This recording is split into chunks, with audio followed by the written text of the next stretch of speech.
আজ আমি কথা বলবো রেড 2 সিনেমা নিয়ে, যেখানে আবার ফিরে এসেছেন সেই আগের মতোই কুল আর ব্যাডাস আমার পাটনায়ক মানে অজয় দেবগন।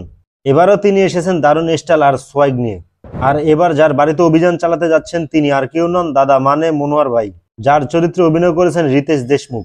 যারা প্রথম রেড দেখেছেন তারা জানান সিনেমার প্লট ছিল একজন রাজনৈতিক নেতার বাড়িতে আয়কর বিভাগের হানা।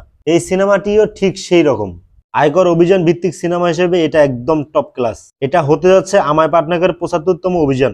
এর আগে 74টি অভিযানে সে প্রায় 4200 কোটি টাকার কালো টাকা বাজেয়াপ্ত করেছে।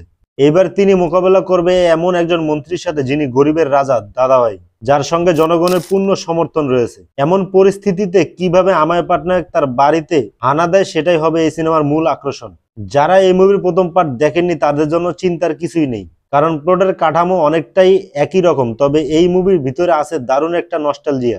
একদিকে দাদাভাই তার এলাকায় একজন মাসিয়া হিসেবে পরিচিত, কিন্তু আমায় পাটনায়কের চোখে তিনি একজন দুর্নীতিবাজ নেতা।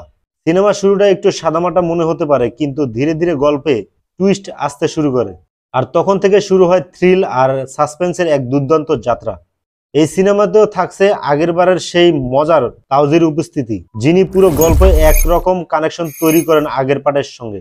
যদিও প্রথমার্ধে একটু ধীরগতির আর সেখানে দুটি গান কিছুটা গতি নষ্ট করে, কিন্তু ইন্টারভেলের পর সিনেমা পুরো গতি পায়। দ্বিতীয়ার্ধে আমায় পাটনায়ক এমন এক চাল চালেন যেখানে দাদাভাই একেবারে ফেসে যান। রিতেশ দেশমুখ যখন খলনায়কের চরিত্রে আসেন দর্শকদের তাক লাগিয়ে দেন। এবারও তার ব্যতিক্রম হয়নি, আর অজয় দেবগন তার কুল এবং তীক্ষ্ণ উপস্থিতিতে বরাবরই দুর্দান্ত। আর হ্যাঁ, দ্বিতীয়ার্ধে প্রবেশ ঘটে আরেকটি চরিত্রের। এই চরিত্রটা দর্শকদের পছন্দ হবে। এই সিনেমায় একেবারে পরিচ্ছন্ন, কোনো অশ্লীলতা নেই, গালাগালি নেই, কোনো জটিলতাও নেই। তবে একটি আইটেম সং আছে তামান্নার পারফরমেন্স, যেটা কিছুটা মাসলা ফ্লেভার এনে দেয়। তবুও সিনেমাটি একদম পরিবার নিয়ে বসে দেখার মতো কন্টেন্ট।